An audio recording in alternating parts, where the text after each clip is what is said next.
2002 may technically be, decades ago, but its footprint sits deep in today's wrestling panorama.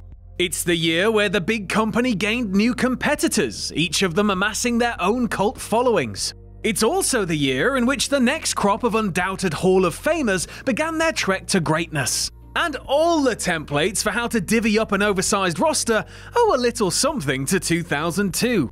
The years to follow were distinctly shaped by the original thoughts of 2002, and the influence is still felt today. Whether the action was honorable or ruthless, the biggest events of 2002 feel both ancient and contemporary all at once. Few years have ever had such a profound influence on an entire industry for decades to follow. I'm Sam Driver from Cultaholic Wrestling, and this is Timeline 2002 in professional wrestling. Join us! January 4th. A crowd of 52,000 flocks to the Tokyo Dome to witness New Japan Pro Wrestling's Wrestling World 2002. The main event is an interpromotional bout that sees New Japan's Yuji Nagata wrestle Pro Wrestling Noah's Jun Akiyama in a match for Akiyama's GHC heavyweight title. The match comes just 5 days after Nagata's knocked out by Mirko Cro Cop in an MMA fight that lasts just 21 seconds. On the same date, Triple H wrestles his first match in over 7 months at a house show in Binghamton, New York, as he teams with Kane to defeat Chris Jericho and Kurt Angle. January 6th. The first pay-per-view to air in the United States in 2002 was one that was taped over 2 months earlier. World Wrestling All-Stars Inception, filmed in Sydney, Australia in late October, is broadcast in the US. The crux of Inception was a one-night tournament to crown a world champion, won by Jeff Jarrett. Plans are in motion for WWE to hold its first event in the United States the following month. January 7th. Triple H makes his return to WWE television during a Madison Square Garden edition of Monday Night Raw, following weeks of U2 soundtrack videos documenting his rehabilitation from torn quadriceps. As part of his comeback, the game declares for the 2002 Royal Rumble match. On the same date, Richard Garza, a Michigan-born bodybuilder who went on to have a 30-year career inside the ring, passes away of a heart attack at the age of 70. Garza was best known for portraying a Polish strongman known as the Mighty Igor, under which he held the AWA World title for 1 week in May of 1965. January 8th. Sky Sports announces for the first time that an American wrestling pay-per-view will air on pay-per-view channel Sky Box Office instead of Sky Sports or free television. The 2002 Royal Rumble is offered on the pay-per-view provider for £14 British. January 12th. As the WWF roster hits Texas for the weekend spate of events, word begins to reach talent that Hulk Hogan, Kevin Nash, and Scott Hall are all returning to the organization. Reports indicate that morale in the locker room has bottomed out over the news, between younger wrestlers finding it hard to stand out among an already overcrowded roster, to older talents that know the political ways of the incoming trio all too well. January 20th. Though morale's sinking, the roster pulls it together to put on a very good Royal Rumble pay-per-view before over 16,000 fans in Atlanta's Phillips Arena. Triple H goes on to win one of the longest Rumble matches in history, lasting 23 minutes before eliminating Kurt Angle to punch his ticket to WrestleMania. In the undercard, Chris Jericho makes his first ever pay-per-view defense of the WWF Championship, defeating The Rock with about 3 or 4 different methods of cheating. At 670,000 buys, the 2002 event is the most bought Royal Rumble in the event's long history. January 22nd. The New World Order are on their way to the WWF, as declared by an increasingly unhinged Vince McMahon at the conclusion of the SmackDown tapings. The reveal is made via McMahon spinning around in his office chair to show the NWO logo plastered across its backrest. January 28th. One of the most famous pieces of production in WWF history is played during Monday Night Raw, as Ric Flair tries talking McMahon out of allowing the NWO to destroy the WWF. To try and sway Vince, Flair introduces a video set to Kid Rock's Lonely Road of Faith, showcasing 4 minutes worth of the Federation's top stars and moments throughout the preceding decades. It's not enough to warm Vince's heart, but the video remains a company staple and is often played as a warm-up at tapings and live events over the ensuing years.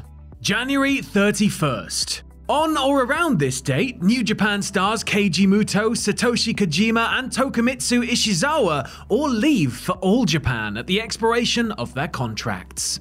Muto was actually the reigning All Japan Triple Crown champion at the time of his jump, having won the title from Genichiro Tenryu the previous June. February 3rd. Nelson Royal, former 6-time NWA World Junior Heavyweight Champion, passes away from a massive heart attack at the age of 66. A 34-year pro, Royal was a mainstay in the Mid-Atlantic region, holding gold there as well as in California, the Pacific Northwest, and the Central States. A trainer in later years, some of Royal's students include Rockin' Robin, John Laurinaitis, and Ken Shamrock. February 15th. Influential hardcore promotion Frontier Martial Arts Wrestling folds after 12.5 years in existence. Owner Shoichi Arai opts to shut down FMW as he's nearly $1 million in debt and talent checks had started to bounce. February 16th.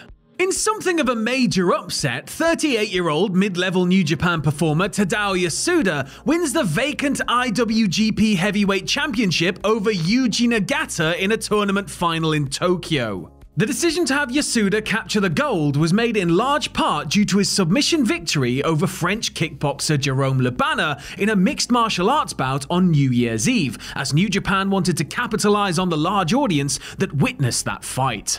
February 17th. No Way Out becomes the most bought secondary pay-per-view for WWF in 2002, as 575,000 homes plus over 15,000 fans at Milwaukee's Bradley Center witnessed the WWF debut of the New World Order. Aside from some interactions with The Rock and Stone Cold Steve Austin, however, the NWO brings none of their classic chaos for what turns out to be a rather skippable pay-per-view on the whole. In the main event, Chris Jericho retains the WWF title over Steve Austin in what turns out to be Austin's final ever world title match. February 18th. In one of the most iconic in-ring scenes of all time, Hulk Hogan and The Rock posture grandly with one another on Monday Night Raw in Chicago, before Rock ultimately cuts to the chase, challenging Hogan to a battle of generational stars at WrestleMania 18. Time stands still as the crowd chants morph from Rock's name to Hogan's, while both multi-time world champions stoically peer at the masses. February 19th. Robert Swede Hansen, heavyweight brute known for his long-running partnership with fellow heel Rip Hawk, passes away from sepsis at the age of 68. Alongside Hawk, Hansen terrorized babyface duos in the Carolinas, Florida, and elsewhere throughout the 60s, holding tag team gold in multiple regions. Later in his career, Hansen came to New York, feuding with the WWF champion Bob Backlund while under the tutelage of Fred Blassie. February 22nd. Jerry Lynn is released from the WWF after not wrestling for the company since the previous August. Lynn became WWF Light Heavyweight Champion in his first televised match the night of Backlash in 2001, but faded into the background after dropping the title to Jeff Hardy that June. February 23rd. Ring of Honor holds its first ever event. The Era of Honor begins at the Murphy Rec Center in Philadelphia.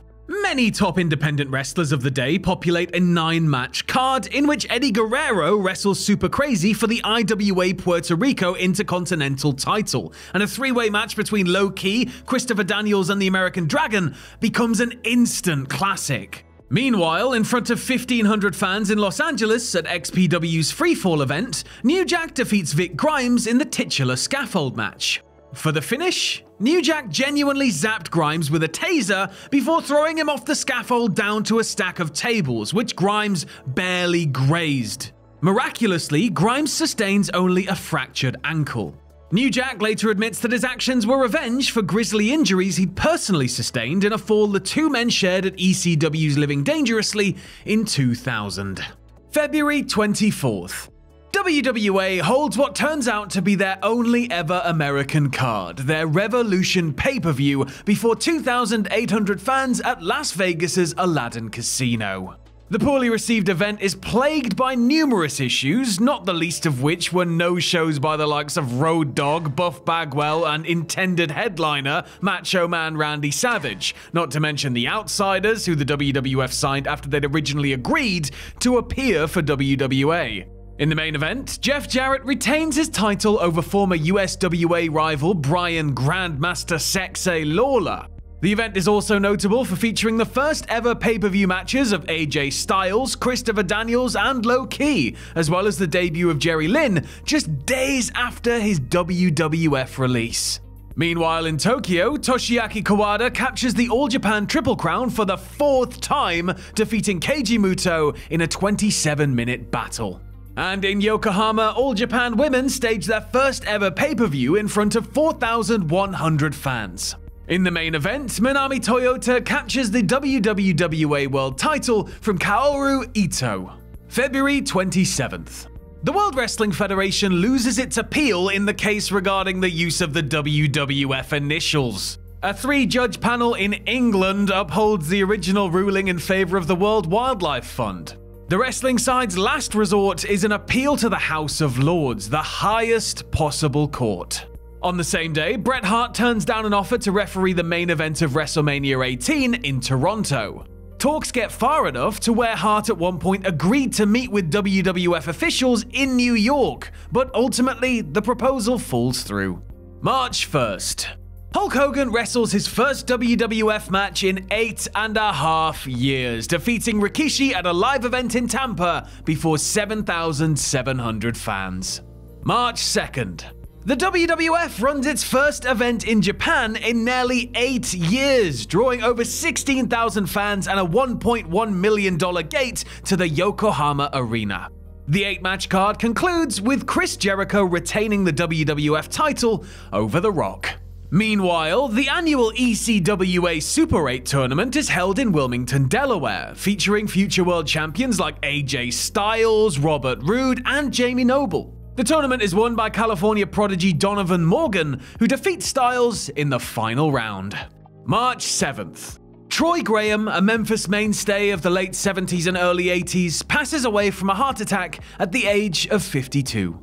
One of the most skillful promos of his era, Graham gained his most notoriety as the Masked Dream Machine, under which he held the AWA Southern Heavyweight title on 3 occasions and sold out the Mid-South Coliseum for a 1980 grudge match with Jerry Lawler. March 8th. The WWF Light Heavyweight title is defended for the final time as champion X-Pac defeats Spike Dudley at a house show in Sarnia, Ontario. The title is quietly decommissioned as the WWF chooses to carry on with the Cruiserweight title they'd acquired from WCW a year earlier. March 9th.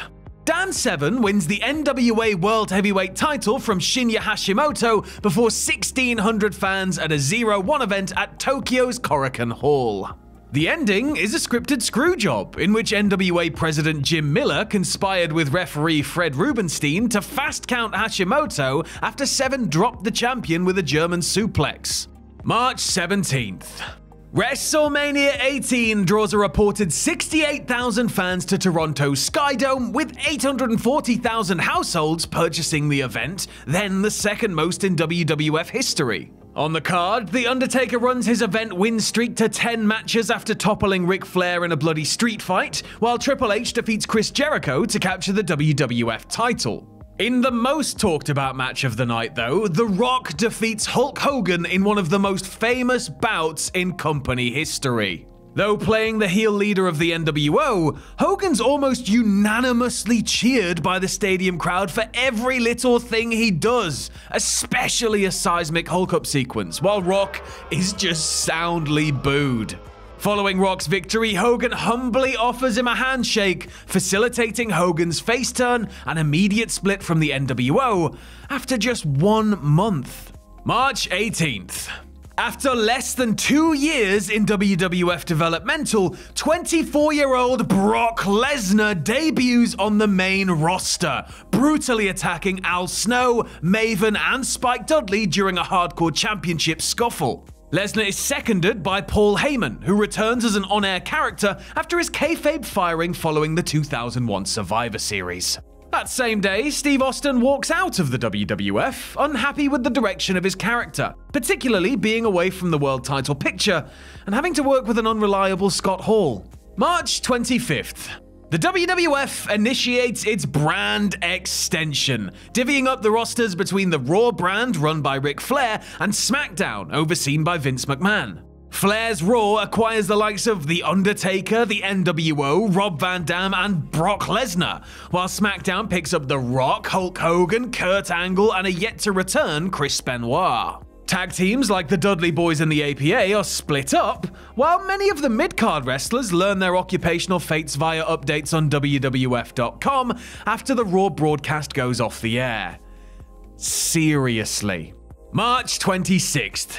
The WWF releases its Forcible Entry CD, a 19-song soundtrack of wrestler and event theme songs.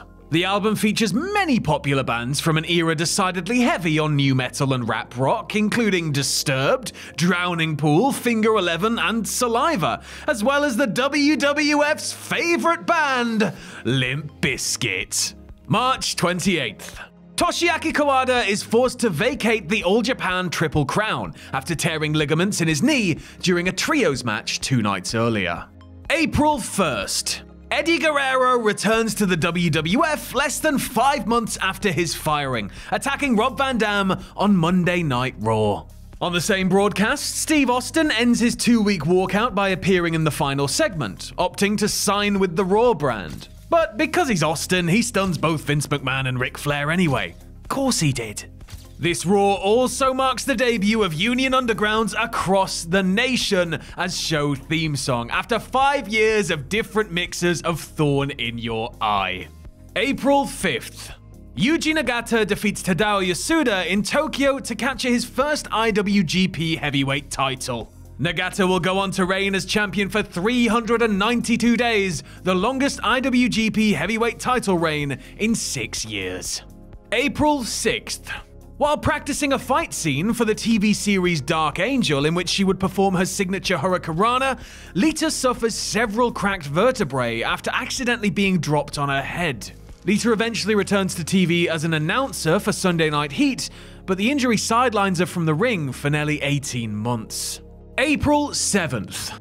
Legendary All Japan Women and Gaia Japan star Akira Hokuto wrestles her retirement match in Yokohama, teaming with Meiko Satomura to defeat Ayako Hamada and Chigusa Nagayo. Afterward, Hokuto is honored in a ceremony that includes husband Kensuke Sasaki and their son. Hokuto will break her retirement in 2004, wrestling 7 matches between then and early 2006.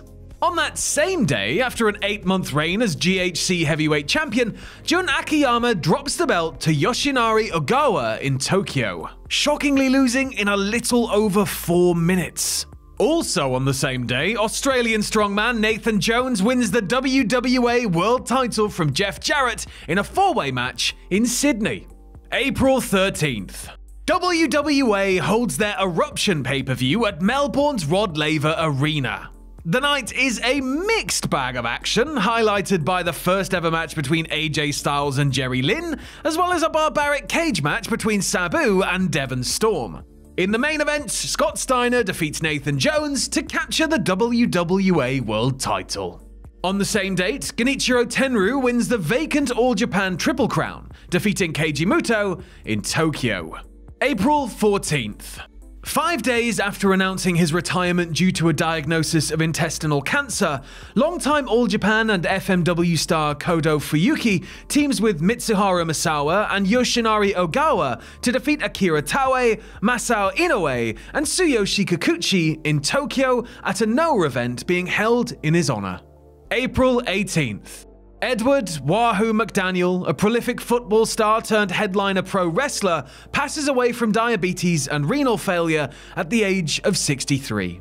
A legitimate Native American of Choctaw and Chickasaw heritage, Mcdaniel played 9 years in the American Football League while concurrently wrestling throughout the 60s. A borderline mythic figure renowned for his innate toughness, Mcdaniel captivated fans through rivalries with Greg Valentine, superstar Billy Graham, Harley Race, Ric Flair, and many others. Throughout his 35-year wrestling career, Mcdaniel held top gold in Florida, Georgia, Mid-Atlantic, and Texas, while often going to 60-minute draws with the reigning NWA World Champion. Mcdaniel is one of few individuals that can honestly be called a star attraction in both American football and professional wrestling. April 19th. The Scorpion King, with The Rock in the titular role, hits theaters.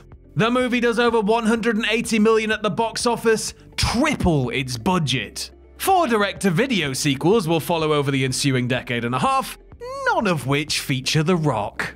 April 20th. Kaientai Dojo holds its first ever card in Tokyo. The organization is founded by Taka Michinoku, embarking on his first wrestling venture after leaving the WWF at an indeterminate point earlier in 2002.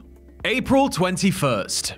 The WWF holds its annual Backlash pay-per-view before 12,500 fans at Kansas City's Kemper Arena. The night is heavy with heel victories, including Brock Lesnar squashing Jeff Hardy, Kurt Angle outlasting Edge in a forgotten classic, and Undertaker defeating Steve Austin following an error on the part of referee Ric Flair.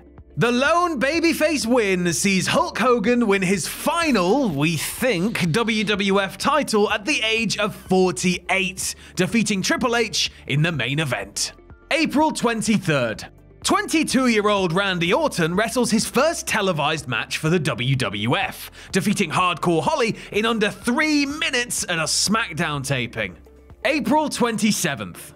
A spate of shows in Texas for the fledgling XWF promotion are cancelled at the last minute when a sponsor pulls out. Aside from running an invasion angle with Puerto Rico's WWC promotion later that year and releasing a pay-per-view of pre-recorded matches in 2003, this is the final nail in the coffin for the XWF. The X stands for excitement. That same night in Philadelphia, Ring of Honor holds Night of Appreciation, a farewell to the now WWF Intercontinental Champion Eddie Guerrero as he fulfills his final indie obligations before resuming life with the Federation full-time. Elsewhere on the card, Low Ki defeats AJ Styles in a heralded bout. April 28th. Lou Thesz, former 3-time NWA World Champion renowned as the God of Wrestling, passes away from surgical complications 4 days after his 86th birthday. A world-class athlete and one of the last genuine shooters, Thesz was a global wrestling headliner for nearly 3 decades, from the late 30s all the way to the mid-60s. His 3 reigns as NWA World Champion combined for a record 3,749 days, over 10 years in all. In his day, Thesz headlined with a who's who of stars, including Buddy Rogers, Vern Gagne, Killer Kowalski, Gorgeous George, and Riki Dozan, proving his mettle as a monumental attraction. A 1957 match with Riki Dozan did a staggering 87.0 TV rating in Japan. Thesz was also a prolific trainer, mentoring the likes of Nick Bockwinkel, Jumbo Tsuruta, and Masahiro Chono, whom Thesz actually wrestled in 1990 at the age of 74. Thesz is also credited with inventing several popular maneuvers, including the Powerbomb, the German Suplex, the STF, and, of course, the Lou Thesz Press. May 1st. Absent from the ring for well over a year, Bill Goldberg has his contract with AOL Time Warner bought out. The decision to buy out the deal comes from AOL Time Warner, who are coming off their most unprofitable quarter to date. This frees Goldberg up to begin negotiating with the WWF earlier than expected. May 3rd. Macho Man Randy Savage achieves one of his last major pop culture turns, portraying sadistic wrestler Bonesaw McGraw in the first of 3 Tobey Maguire-fronted, Sam Raimi-helmed Spider-Man films. May 4th. The WWF holds Insurrection before 9,300 fans at London's Wembley Arena. Triple H defeats The Undertaker in the main event, while Steve Austin defeats Big Show in a match where Ric Flair serves as guest referee. May 5th. After years of legal battles with the World Wildlife Fund, the World Wrestling Federation becomes World Wrestling Entertainment. A cheeky ad campaign commences, encouraging fans to get the F out, while Times Square restaurant WWF New York changes its name to The World. On the same day, former referee Randy Anderson passes away from testicular cancer at the age of 42. Anderson worked for Jim Crockett Promotions and later the Ted Turner-owned WCW from 1985 through 1999. May 6th. The infamous plane ride from hell takes place as the Raw brand WWE roster flies back to the United States from their UK tour. A number of disturbing incidents are alleged to have occurred on board the flight, resulting in firings for both Scott Hall and Curt Hennig. Others, including Dustin Rhodes, Michael Hayes, Brock Lesnar, Bradshaw, and Ric Flair, are reportedly involved in a number of in-flight incidents. Flair later settles out of court with a flight attendant that he allegedly sexually assaulted in the plane's galley. May 7th. Dave Batista debuts at the SmackDown tapings in the role of Deacon Batista, the silent enforcer for Devon Dudley, who's now playing a corrupt minister. In fact, Devon actually defeats Triple H on this night following interference from Chris Jericho. And few could have guessed that Batista's final match would come in a featured bout with Triple H at WrestleMania in 17 years' time. May 10th. The Jarretts issue a press release announcing the formation of NWA Total Non-Stop Action. In the 19 years between this announcement and the creation of this video, TNA would amass a record of cheating certain death comparable only to that of Wile E. Coyote. May 16th. Alex Rizzo, known for portraying tightly wound Dudley family member Big Dick Dudley, passes away from kidney failure at the age of 34. Though mostly relegated to a bodyguard role, Rizzo was permanent throughout the Dudley Boys' lifetime in ECW, and later became the second champion of rival promotion XPW. That same day, Shoichi Arai, owner of FMW from 1995 to its 2002 closure, is found dead in Tokyo's Mizumoto Park of an apparent suicide at the age of 36. Under Arai's watch, FMW took on a more entertainment-based style similar to WWE, with less focus on the death matches. At the time of his death, FMW was deep in debt, and Arai reportedly owed $1 million to the Yakuza. May 18th.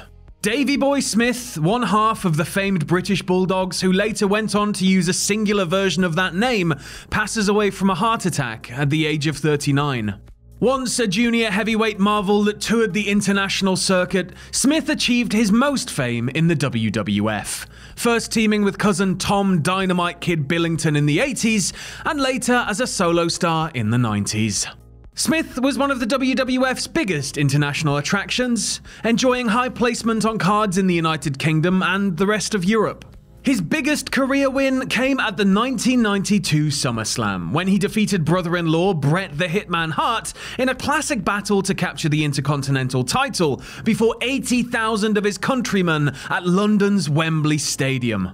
Smith was also the WWF's first ever European champion, defeating brother-in-law and tag partner Owen Hart in a scientifically brilliant match in Germany in 1997. May 19th. WWE holds its Judgment Day pay-per-view in front of 14,000 fans at Nashville's Gaylord Entertainment Center. In a main event straight out of 1991, The Undertaker defeats Hulk Hogan to win the WWE Championship. Of note elsewhere on the card, Kurt Angle has his head shaved after losing a hair versus hair match to Edge. To demonstrate the real-life danger of such matches, note that Angle's hair has yet to grow back in the 2 decades since. May 25th. WWE debuts 2 one-hour Saturday night programs to replace the studio show Excess, which ends after 9 months on the air. One program is Velocity, a mid-card B-show for the SmackDown brand to mirror Sunday Night Heat's arrangement with Raw. The other is WWE Confidential, a magazine-style show hosted by Mean Gene Okerlund that sometimes delves into real-world controversial matters surrounding the company. May 27th.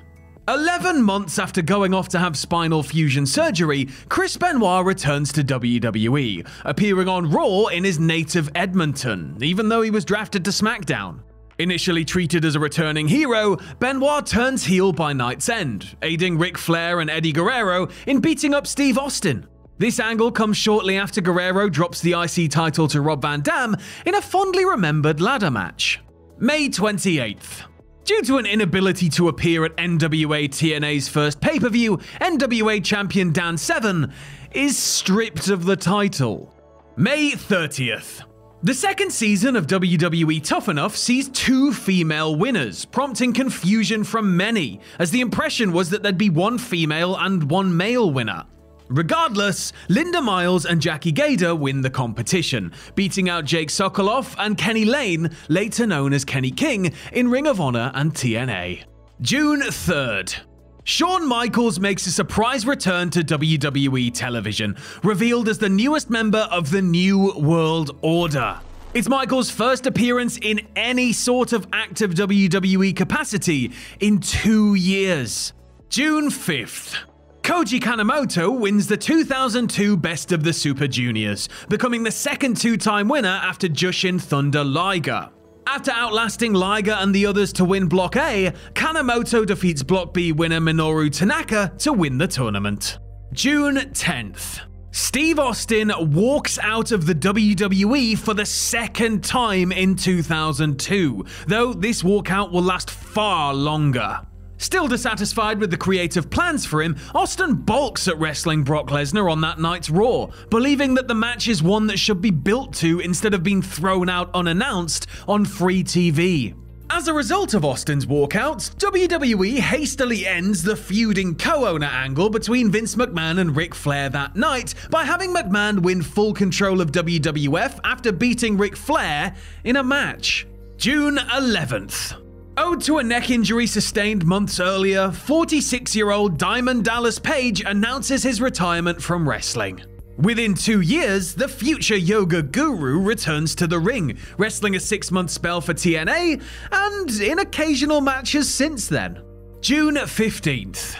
Days after Austin walks out of WWE, wife Deborah Marshall calls the police to report that Austin has struck her several times. Due to legal loopholes, and because Marshall ultimately chooses not to press charges at the moment, Austin is not immediately placed under arrest.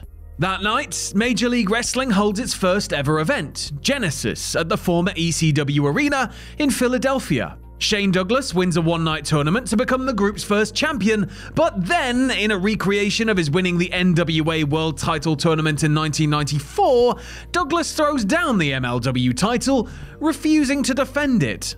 June 18th. Minnesota Governor Jesse Ventura announces that he will not be seeking a second term in the forthcoming 2002 election. June 19th. NWA TNA holds its first ever event in Huntsville, Alabama, a 2-hour pay-per-view that's the first in a weekly series. In the main event, Ken Shamrock wins the vacant NWA World title after surviving a 20-man gauntlet for the gold, outlasting the likes of Jeff Jarrett, Scott Hall, Brian Christopher, and Malice, formerly known as The Wall, in WCW. The same night, TNA tapes matches for their second weekly pay-per-view, including a 4-way double elimination match to crown the first ever X Division champion. AJ Styles goes on to win the well-received match, beating out Jerry Lynn, Low Key, and Psychosis. June 20th. In a surprise move, Vince McMahon announces the rehiring of former creative writer Vince Russo in a consultant position. Following a number of immediate impasses, Russo leaves WWE just 2 weeks after his return. Bye now. Bye-bye. June 23rd. The final King of the Ring as a standalone 3-hour pay-per-view takes place in Columbus, Ohio, in front of 14,000 fans at the Nationwide Arena. Brock Lesnar wins the namesake tournament, defeating Intercontinental Champion Rob Van Dam in a brisk final match. The Undertaker retains the WWE title over Triple H in the main event, while Hulk Hogan cedes a rare submission loss, tapping out to Kurt Angle's ankle lock. June 24th. Bret the Hitman Hart suffers a stroke following a bicycle accident after hitting his head on the pavement. Though initially paralyzed on the left side of his body, Hart eventually regains most of his mobility and is able to travel to Australia the following May for a WWA tour. The same night, Vince McMahon introduces the phrase "ruthless aggression" on Monday Night Raw, a label that will define the ensuing promotional era. Brock Lesnar, Randy Orton, and Dave Batista are to become the largest pillars of this new era, as well as one other man that's debuting in short order. June 25th. Former OVW prospect The Prototype debuts on WWE SmackDown in Chicago, answering the open challenge of Kurt Angle. In introducing himself, Prototype refers to himself by his real name of John Cena. Though Angle narrowly wins the impromptu match, Cena's arrival is the real story here. July 2nd. For the first time in 9 years, Hulk Hogan enters to Real American as part of a SmackDown broadcast that airs on Independence Day. On the card, Hogan teams with noted Hulkamaniac Edge to win SmackDown's tag team titles from Billy and Chuck. This would be the only non-singles title that Hogan ever held in either WWE or WCW. July 8th. One of the most infamous episodes of Monday Night Raw takes place in Philadelphia. In the main event, Kevin Nash, mere seconds into his return from a biceps injury that had sidelined him since March, tears his quadriceps while awkwardly striding across the ring. The new injury puts Nash on the shelf until April 2003. Earlier in the night, recent Tough Enough winner Jackie Gator makes several overt mistakes during a mixed tag bout pitting her and Chris Nowinski against Trish Stratus and Bradshaw. Clearly placed in the ring far too early, both Gator and fellow winner Linda Miles are assigned to Ohio Valley for further training. July 9th. Shortly after his brief run with WWE ends, Vince Russo comes aboard NWA TNA to work in creative. Alright, hello. Alright, Vince. How you doing, Vince? Hello. July 15th. In the ultimate hell freezes over moment, Eric Bischoff debuts on Monday Night Raw, introduced as the new general manager for the Raw brand. The same night, Vince McMahon announces the dissolution of the NWO, not even 5 months after the group's WWE debut. The following day, Stephanie McMahon is installed as the GM of SmackDown. July 19th. On or around this date, WWE severs ties with one of their developmental groups, Les Thatcher's Heartland Wrestling Association, for budgetary reasons. Wrestlers Lance Cade and Charlie Haas are moved to OVW, while WWE parts ways with other talents such as former WCW performer Mike Sanders, former ECW mid-carder Easy Money, and longtime WWE developmental project Steve Bradley. July 20th. Shane Douglas makes a surprise return to XPW, defeating champion White Trash Johnny Webb to win the title in Pico Rivera, California. The win is a prelude to XPW moving its operations to the East Coast, where they'll assume the former ECW arena as their new home venue. July 21st. WWE Vengeance takes place before 12,000 fans at Detroit's Joe Louis Arena. In the main event, The Rock wins the WWE Championship in a triple threat match involving Kurt Angle and The Undertaker, his final world title for over 10 years. In the undercard, free agent Triple H is swayed to sign with Monday Night Raw by Shawn Michaels, with the lure of reforming DX, which in a day goes quite badly for Michaels. July 22nd. The European title is decommissioned after 5.5 years of existence. Title holder Jeff Hardy loses a ladder match to IC champion Rob Van Dam on Raw, allowing for the European title to be unified into the Intercontinental. July 23rd. Following weeks of hype, Rey Mysterio debuts on WWE television, with his mask restored.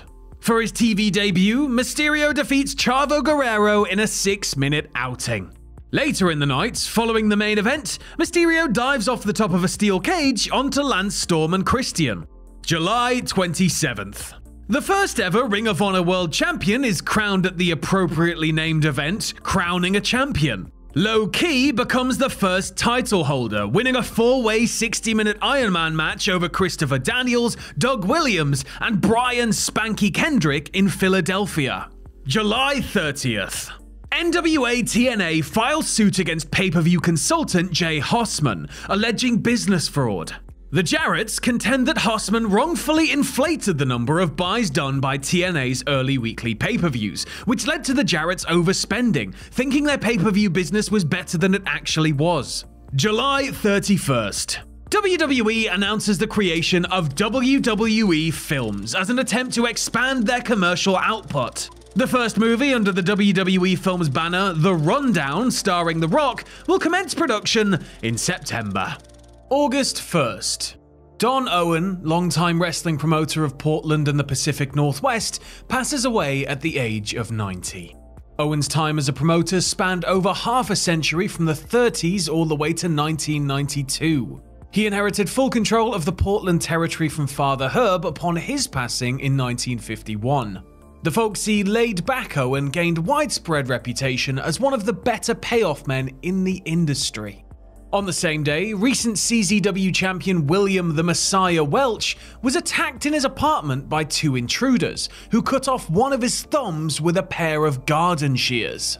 The attackers reportedly then tried to sever his genitals as well, but flee when his roommate manages to successfully contact the police. Welch returns to the ring 4 weeks later, sans thumb, and the incident is depicted on TV series America's Most Wanted.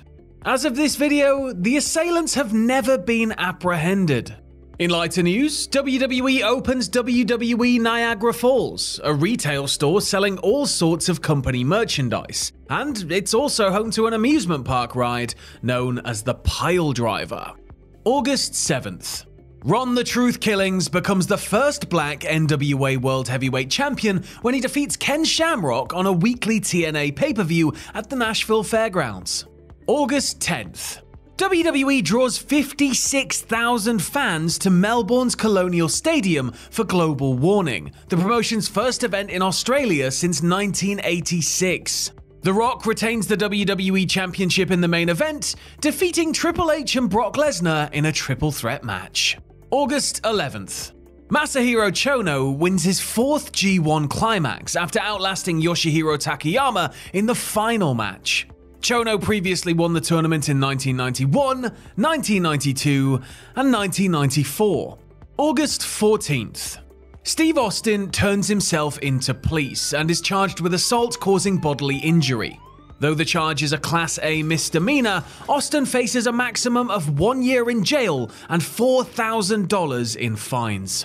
August 23rd. Sean X-Pac Waltman is released from WWE during a period of suspension. Waltman hadn't been seen since Kevin Nash's injury in July, and with the NWO no more, Waltman asks for his early release. August 25th. WWE SummerSlam emanates from the Nassau Coliseum on Long Island and cements itself as one of the greatest events in company history.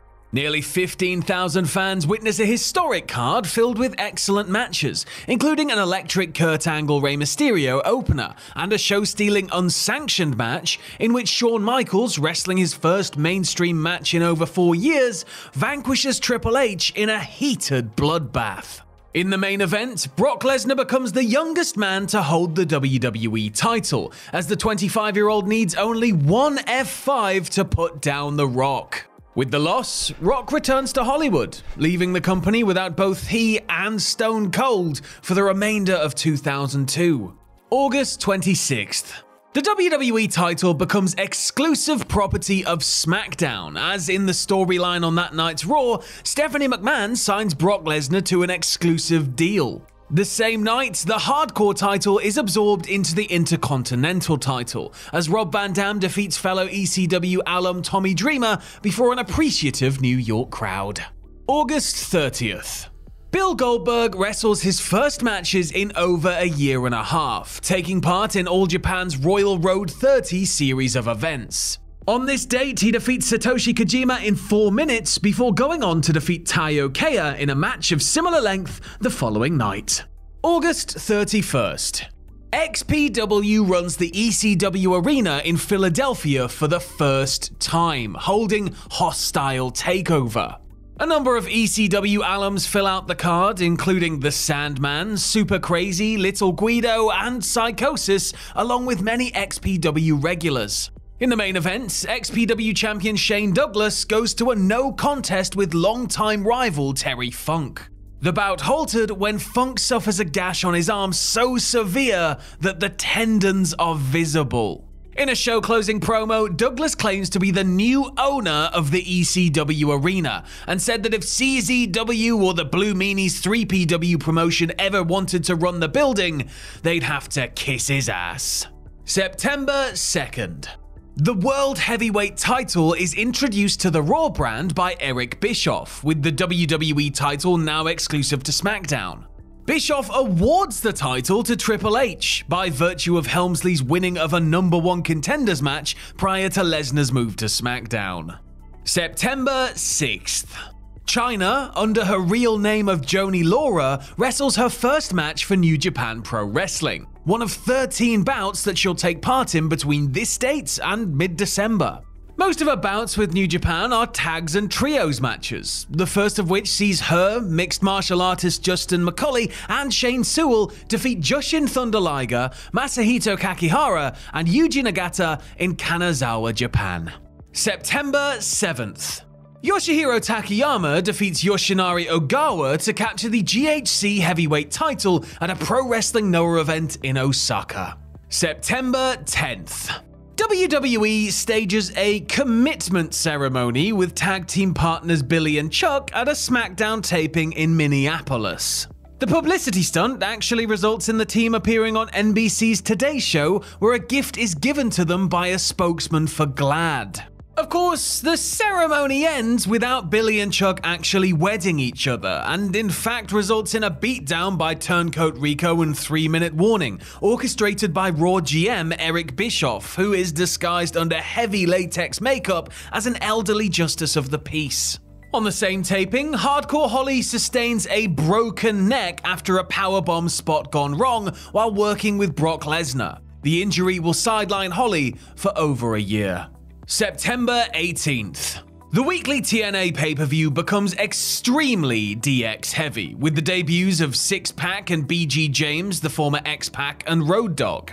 Also making his TNA debut that night is 23-year-old CM Punk, who competes in a tag team gauntlet alongside friend and trainer Ace Steel.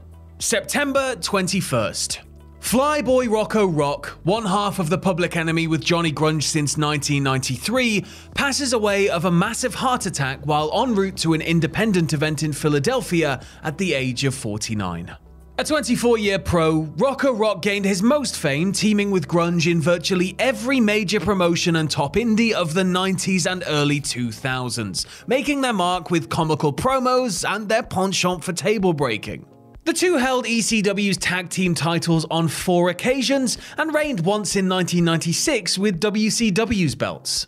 That same night, Xavier becomes the second ever Ring of Honor champion after defeating Low Ki in Philadelphia with the aid of Christopher Daniels. September 22nd. WWE Unforgiven takes place before 16,000 fans in Los Angeles' Staples Center, and is overall a very good pay-per-view marred by a lame non-finish. Matches between Eddie Guerrero and Edge and Chris Benoit and Kurt Angle bolster SmackDown's earned reputation as the company's work rate brand. A WWE Championship main event between Brock Lesnar and The Undertaker is a solid brawl, before a frustrating double DQ finish designed to build to a rematch. September 23rd. Mitsuharu Misawa becomes the first 2-time holder of the GHC heavyweight title, defeating Yoshihiro Takayama in a 24-minute bout in Tokyo. September 24th. WWE formally announces Seattle's Safeco Field as the location for WrestleMania 19. Funny thing is, the word has already been out for over a month, as at the August 13 SmackDown tapings in the city, a local DJ at the show who had gotten wind of Seattle getting Mania announces such to the live crowd without getting the authorization to do so. Oops. September 26th. After Shane Douglas is stripped of the MLW title, Satoshi Kojima captures the vacant championship, defeating Jerry Lynn in New York's Manhattan Center at MLW Reload.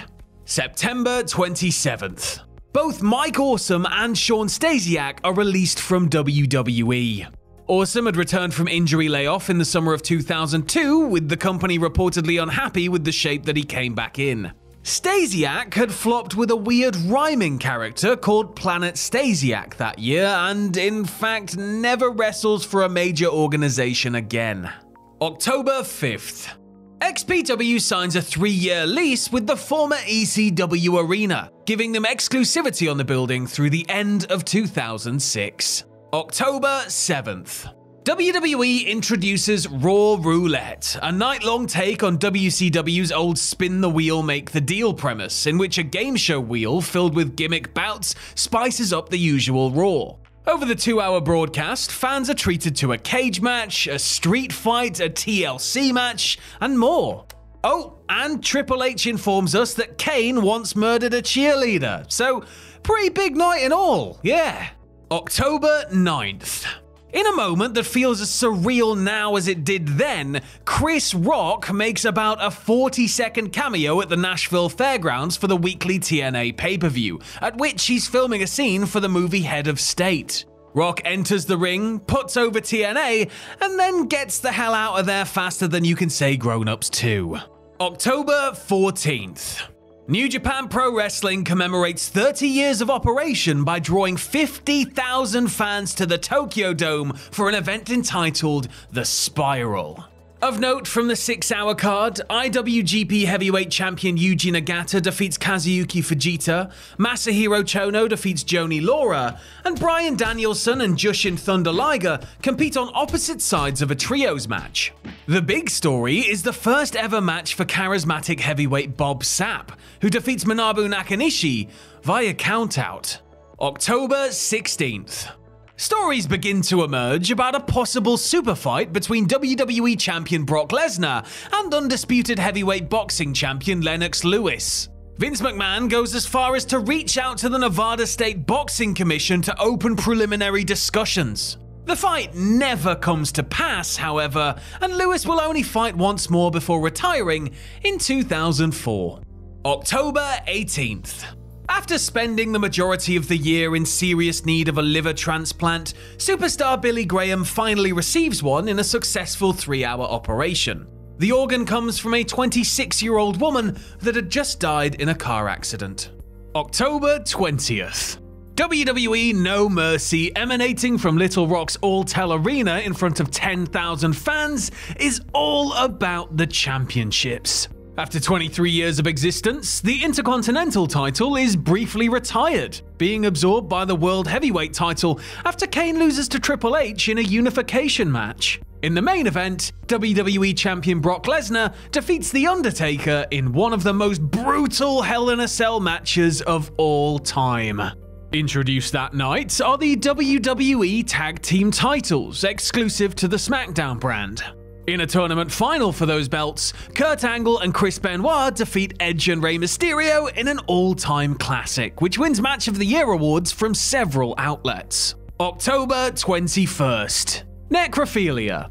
That about covers it, really. With Austin not around, I guess it was up to somebody else to pop a cold one on Raw. October 22nd. Scott Steiner signs with WWE a year and a half after WCW's closure and over 8 years since his last appearance for the Federation. It's later revealed that Steiner had already signed to wrestle for the upcoming WWA tour that begins at the end of November. To pacify WWA, WWE essentially trades them the expiring contract of Perry Saturn and The Godfather in exchange for Steiner, who has to vacate the WWA title. Saturn makes the WWA tour, but Godfather doesn't appear. October 26th. The fourth and final WWE Rebellion takes place at Manchester Arena before 13,000 fans. The night is functionally a glorified SmackDown house show with decent action throughout, though nothing newsworthy. The highlight is Kurt Angle and Chris Benoit's successful tag title defense over Los Guerreros, during which the Manchester crowd rapidly cheer for sworn heel Angle as though he'd promised to pay off all their bar tabs if he'd won. On the same night, the NWA stages their 54th anniversary show before a paltry 250 fans in Corpus Christi, Texas. Numerous TNA stars attend, including AJ Styles, America's Most Wanted, and Jeff Jarrett. The main event sees NWA champion Ron Killings defeat future LAX member Hernandez in a 2 out of 3 falls match. October 27th. Motoko Baba, wife of the late Shohei Giant Baba, bids farewell to the wrestling business, saying goodbye on the final night of the Giant Series tour at Budokan Hall. Baba had transferred her All Japan presidency to Keiji Muto the previous month. Speaking of Muto, the same night, he, in his great Muta gimmick, defeats Genichiro Tenryu to capture the All Japan Triple Crown, despite blowing out his knee a week earlier. October 29th. In what could very easily have ended up as a throwaway bit during a Halloween costume party taped as part of SmackDown, John Cena, dressed as Vanilla Ice, cuts some rudimentary rhymes in the midst of SmackDown GM Stephanie McMahon. Few could have guessed how Cena's earnest freestyling abilities would wind up shaping his ultimate professional destiny. October 31st. TNA is saved from its perilous financial situation after being purchased by the Dallas-based Panda Energy International. Panda owner Robert W. Carter is convinced to purchase 72% controlling interest in the company by daughter Dixie, who informs him that TNA's primary backer, Health South Corporation, has withdrawn its support. Following the purchase, Dixie Carter is installed as TNA president. The same day, WWE SmackDown Shut Your Mouth for PS2 hits American retailers, with the European release coming 2 weeks later. The game is lauded for its vast improvement in graphics and presentation from its predecessors, while still maintaining the addictive arcade feel of those SmackDown titles. November 4th. On or around this date, Hulk Hogan backs out of a plan to return to WWE on an upcoming SmackDown, setting up a match with WWE Champion Brock Lesnar. Hogan had been written out in August after an emphatic loss to Lesnar, and plans to revisit the match fall through, reportedly due to Hogan refusing to lose to Lesnar for a second time. Hogan and Vince McMahon also fall out over the content of Hogan's forthcoming memoirs, and it appears that Hulk will be leaving WWE once his deal expires in January.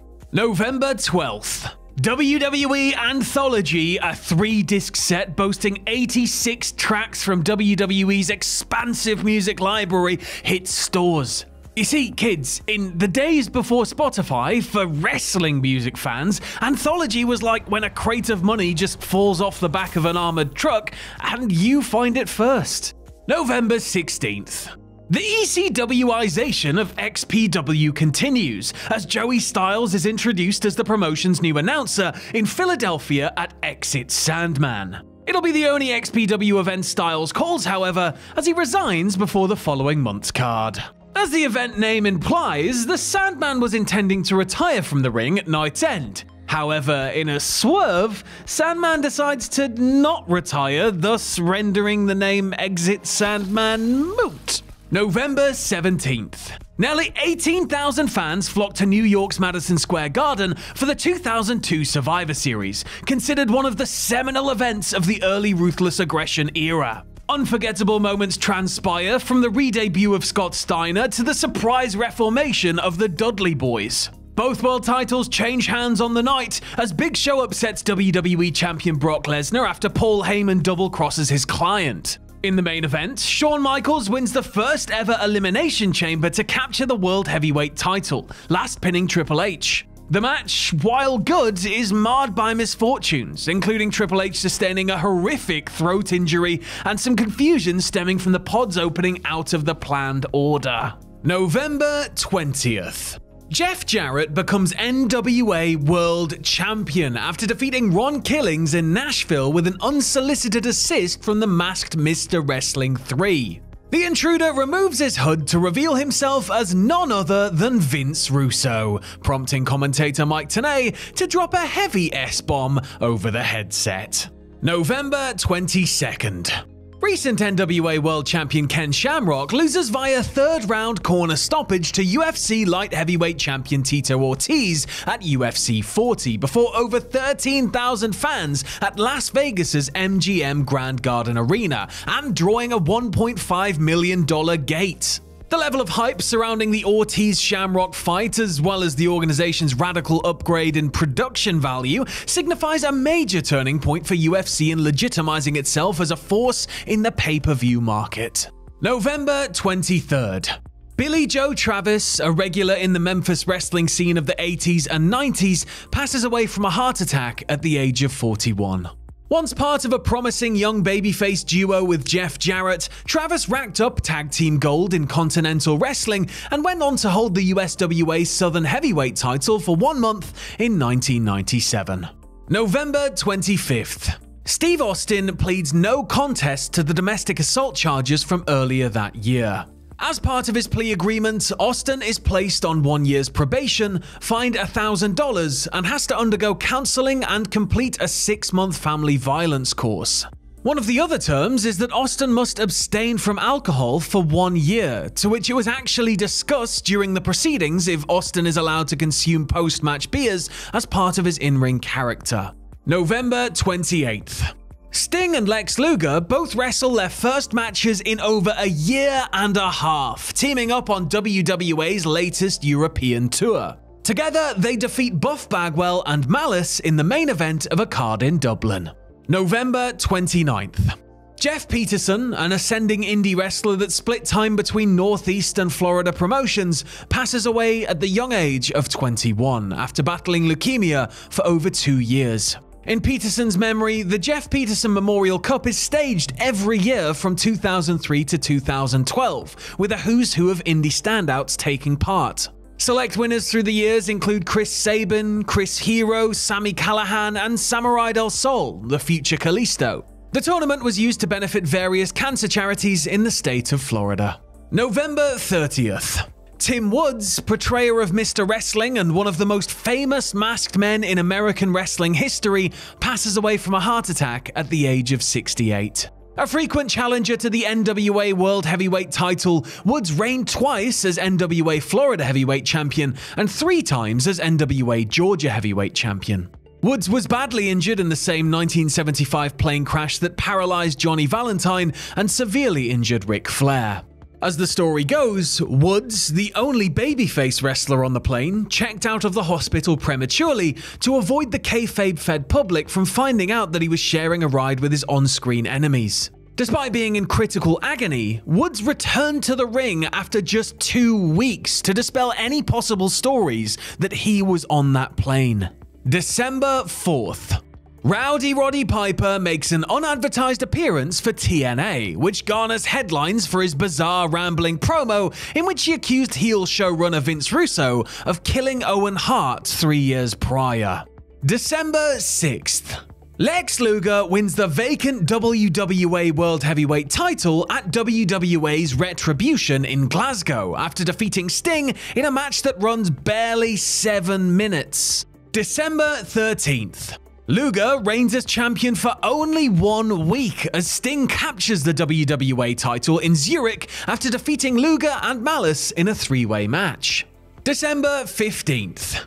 WWE stages its final pay-per-view of the year, Armageddon, before 9,000 fans at the Office Depot Center in Sunrise, Florida. The 2 world titles change hands once more, as Kurt Angle, with an assist from Brock Lesnar, defeats Big Show for the WWE title, while Triple H regains the World Heavyweight title from Shawn Michaels in a 3 Stages of Hell match. December 18th. The Road Warriors debut in TNA, making the save for America's Most Wanted during a 3-way match against heel duos the Harris Twins and the Disciples of the New Church. And December 21st. The 500th ever episode of Monday Night Raw is taped in Oklahoma City. In the main event, local hero Jim Ross teams with Jerry Lawler to defeat Lance Storm and William Regal after the Dudley boys take out Storm with the 3D, and Ross clocks Regal with his own brass knuckles. And that was the year 2002 in the world of wrestling.